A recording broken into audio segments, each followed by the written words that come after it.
So, I just want to talk to you a little bit about the semiconductor industry.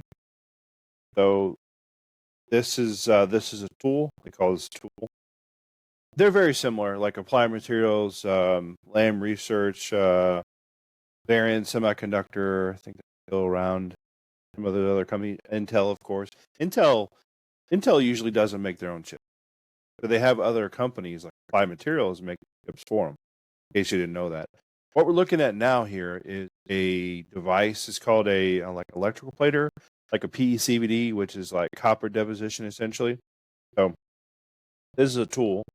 This is like an anode, right? A copper anode weighs like maybe 12 pounds, something like that. And then you have your wafer on top, right? And then this person right here is putting what they call a recipe. They're putting in a lot ID, right? He's calling for the lot. He's calling for like a FOOP or a lot of 25 wafers. He's calling it, hey, come on in, dump it into this tool so we can plate those wafers. Essentially what's going on. And he puts in like the wafer slot and all that stuff and put okay. And then the green button here. So what's going on is the robot, you don't see it, but the robot put the wafer on top here, actually. And it's picking up the wafers on top here. This is like your anode, your copper deposition, basically, and it has like a glass shield. It has little power cords. So it flips it over, the wafer over, right? It sticks it into the bath. The bath is usually like a blue color because copper is blue. Okay, look, it's putting in. Yeah, okay, puts it in and sets it down, and then it's going to plate it. So this is what the wafer looks like. That little copper color thing. That's the wafer itself, right? You have around here. You have but smashing it down, picking it up, turning it around, and put it back in the bath. It's called copper plating bath, basically, right? Okay, so this is what copper looks like in water form, blue. No, it looks. Oh, it is. Well, it looks copper color, right? But liquid form, it's blue actually. So that's the bath. It put it around. Okay, it's gonna stick that wafer inside that bath. Right here, there are like little power. They're anodes basically, right? And they get charged like a positive charge or a negative charge. So down here, I think it was like a negative charge down here in the ion bath, and then their anode is positively charged, I believe. I get them mixed up sometimes. Anyway, what's going on is the copper is rising or getting pulled to the wafer itself from the bath. It's turning, right? Anyway, when it's done, it's going to take it out and put it into a loop or back in. Okay. So the next video I want to show you is, so these are like wafers right here. Okay. This is from Micron Technology. Anyway, these are wafers. So these little things here, that's 25 wafers. This right here, this is a FOOP. So this is what you're looking at is essentially in the inside of the tool, right? You have two FOOPs, and each FOOP holds 25 wafers, right? And you have a robot that comes in and it takes the wafers, right? It takes the wafers from the machine, from the tool, and puts it back into the FOOP. And then that FOOP is a box, right? And it hangs on the ceiling, and it goes. It's almost like Mr. Roberts' Neighborhood, where he has that little train or whatever. Imagine a train going throughout the factory. That's essentially what it is an overhead train where it takes all these wafers from point to point to point. So this right here is a robot right here. Very sleek, very dynamic. Right, this right here is a wafer. That robot is all these are arms. Sorry, these are positions that you program, like a device, like a little device, like a PLC device, or you program via computer. All you're doing is it's called you're storing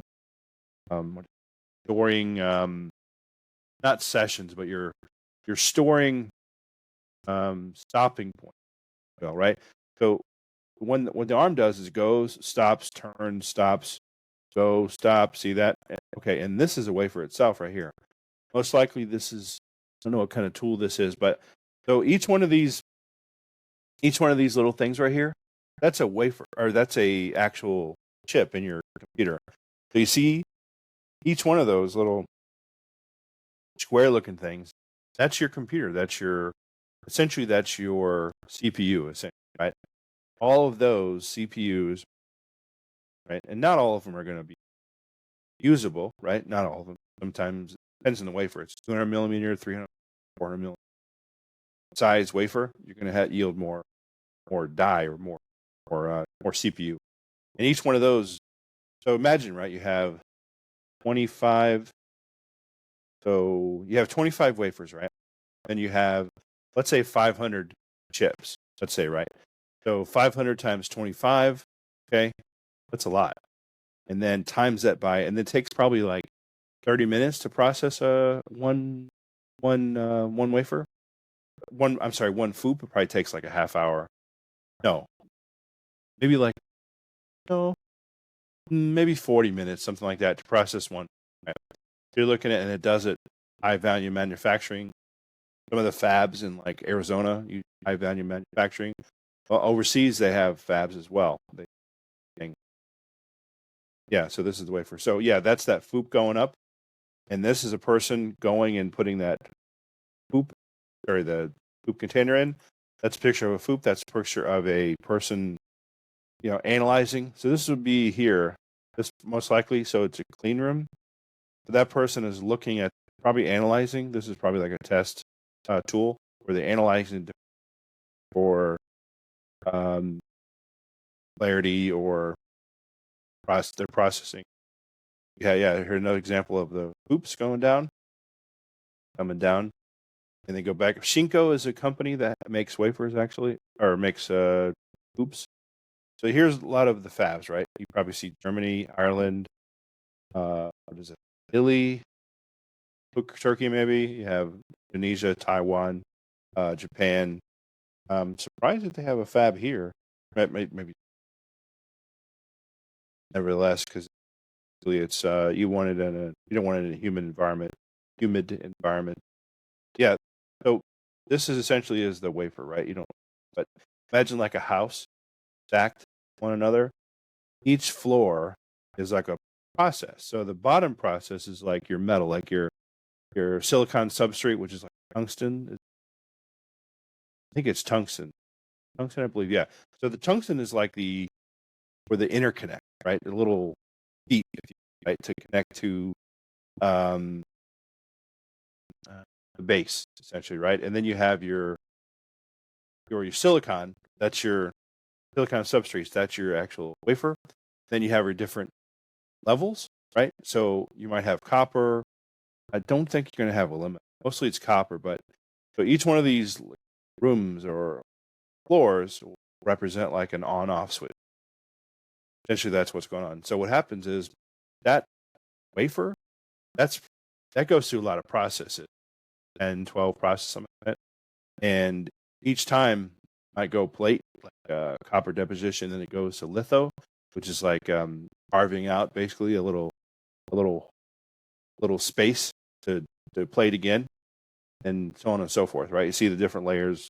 And then this is inside a clean room. Now, it's not a copper, right? So you have copper and non-copper. It's not a copper. You know why it's not copper? Because the person's wearing they don't wear a copper color uniform, a bunny suit. That's how you know it's not copper. And these clean rooms are usually 1 micron dust or something like that, usually in there. This is not in the tool side. This is on tool. Yeah. This is again the robot taking wafer, putting it in the FOUP, and this is a picture of what you might see in your actual Intel chips or whatever chips, AMD, the other one. Yeah, this person here is setting up the recipe probably. Here's a picture of a person putting on their bunny suit, or they go in the clean room. Oddly enough, right, in a clean room, sometimes you see these people in the clean room, and you don't see them before they get dressed and all that stuff. You don't even know who they are. We talked to them for months or whatever. You have no idea who they are because you don't see them outside. Yeah, so this is they get their little the bunny suit on, and floors are, you have meeting rooms in the fab. Inside the clean room, this is obviously not in the clean uniform. Yeah, this is training as well that goes on to that company. So yeah, so here's like a lot of times what'll happen is they have like what they call pass down meetings. So they'll get a group together and talk about what we're doing today, here's what's going on. Everybody has pagers around call. See the pagers right here. Look at the technology involved in the. Yeah, this all came from like essentially. So Intel, if you didn't know, right, it came from Gordon Moore, Robert Noyce, and Mourier, I think, through Mourier. So they all came from Shockley Semiconductor. Started their own company, Intel. That's essentially what's going on now. Intel is the premier out of all the other silicon manufacturing world. Intel is it. They do the right. Yeah, another test tool, whatever that test, open tool, right? Just testing the wafers themselves. Yeah, and then here's a picture of a robot. Very sleek, right? I mean, program where the robot goes, what it does, function it has. Probably going into a chamber. And usually people don't pick up weight, right? Usually, other than that's maybe they're doing some kind of analysis on that wafer, and they're not using it. They're not going to be using it because it's out and about in the. No, they're not. Much. So, yeah, I hope you've enjoyed this little overview of the semiconductor. What they do usually, their jobs, what their name of their jobs are, or it could be like thin films engineer, could be semiconductor and engineer, and that sort. So, thanks. See you in the next one.